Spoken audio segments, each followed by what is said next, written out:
Ave María Purísima. Bueno, ahora vamos a ver otro tema que se va a titular Entre guerras y revoluciones. La Orden de la Inmaculada Concepción alcanzó sin duda su cenit hacia finales del siglo XVII.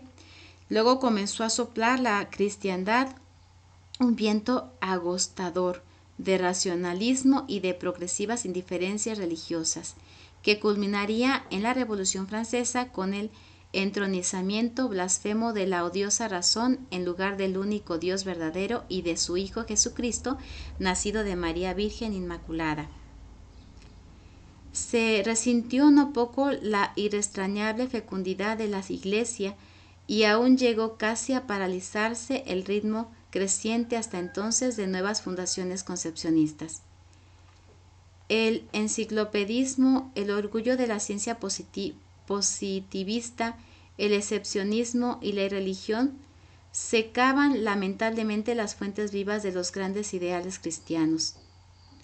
Durante el siglo XVIII no se registran en España sino dos nuevas fundaciones de la Orden de la Inmaculada Concepción de Recoletas, como la de Tafalla en la precedente centuria, brote feliz de la Concepción de Ágreda en 1631 y la de Membrilla en 1750, como tenue augurio de esperanza, en medio de la noche oscura que caía amenazadora sobre el mundo.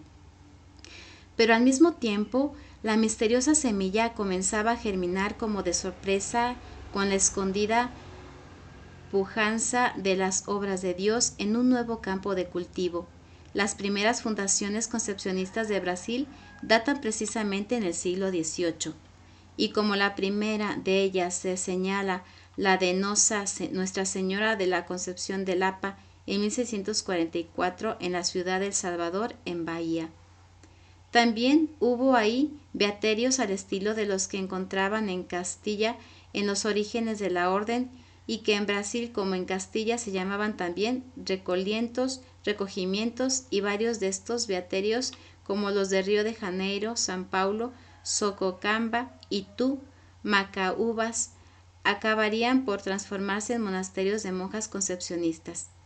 Así, el beaterio llamado da Luz en San Paulo, fundado como beaterio el 2 de febrero de 1774, se convertiría en monasterio en 1929. Mas ya rugía la revolución en Europa. En 1796 quedaría suprimido el monasterio de Nivelles, el único centro concepcionista de los Países Bajos. Y tampoco en Brasil se respiraba un ambiente favorable para los institutos religiosos. Desde luego empezaba a escasear las vocaciones y luego sobrevivieron la guerra y los movimientos revolucionarios y las leyes restrictivas como la del 19 de mayo de 1885, que prohibía la admisión y profesión de nuevas candidatas, y al fin se llegaría a la violenta desaparición de gran parte de monasterios de Lapa en 1885. El enfrentamiento armado de portugueses y brasileños en 1822 produjo, entre otras cosas, una víctima ilustre por muchos conceptos en la persona de la Madre Juana Angélica, abadesa del monasterio, el 20 de febrero de 1822. El monasterio de Lapa se extinguió en 1862, mientras que el de la Ajuda, no obstante, el decreto imperial de 1862, que volvía a cerrar todos los noviciados, y no obstante la sacrílega irrupción de los agentes de la autoridad en 1885, lograban subsistir a duras penas hasta que la República proclamó en 1889 la libertad de culto y en 1892 se pudo reabrir el noviciado.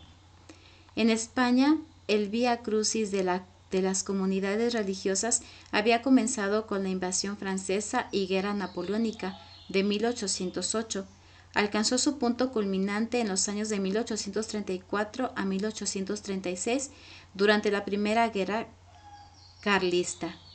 En 1836, poco después de la horrible matanza de los frailes de 1834 y 1835, se promulgaban dos decretos del 5 y 9 de marzo, por lo que se suprimieron los conventos de frailes y se reducían los de las monjas, condenados también a extinguirse por la prohibición de recibir novicias.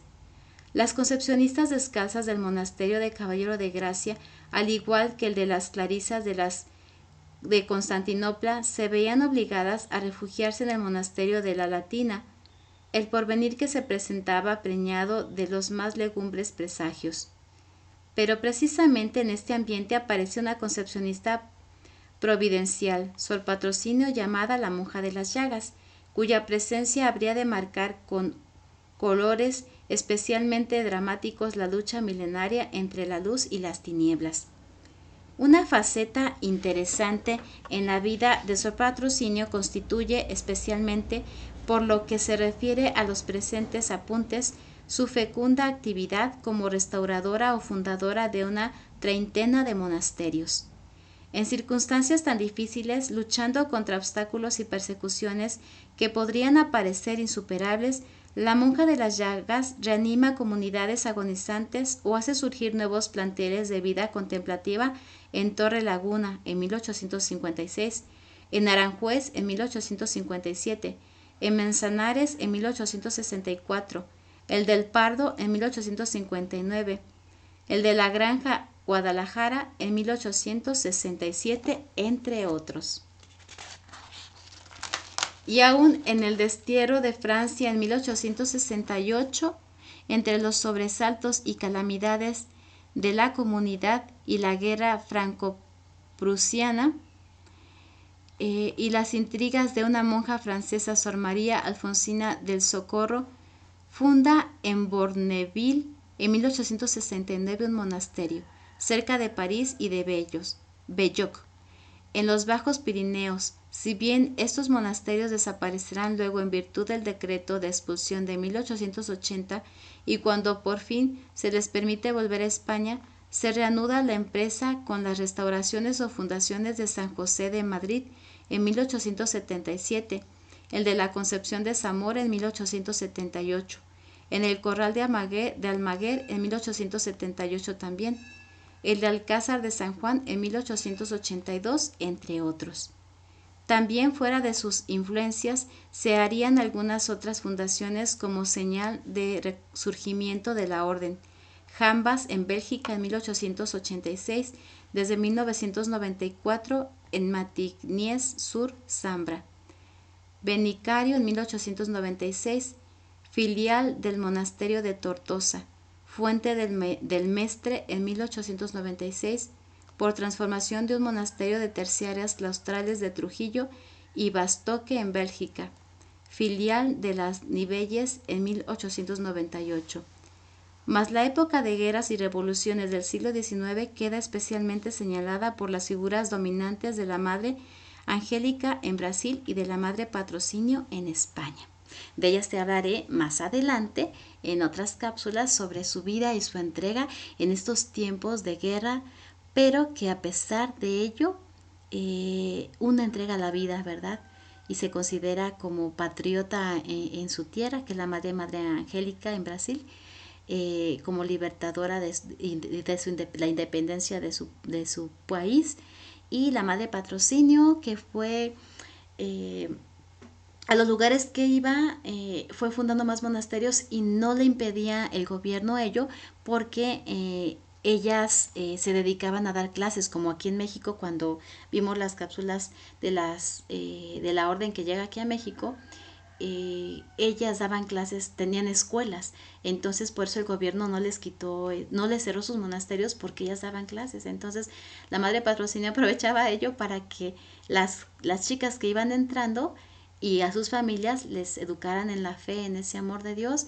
Y pues el mismo gobierno fue el que accedió a que la Madre Patrocinio llegara, ¿verdad?, con sus monasterios, y ellas siguieran evangelizando, a pesar de que el gobierno no quería que se hablara de Dios, ¿verdad? Pero bueno, Dios escribe sobre renglones torcidos, y vamos a ver lo fascinante de estas entregas de la vida de estas santas monjas, ¿verdad? Que esperemos un día también estén en los altares, que llevan su proceso más, no muy avanzado, algunos se han detenido, pero bueno, no se necesita estar canonizada para poder aceptar y reconocer su vida de santidad, ¿verdad?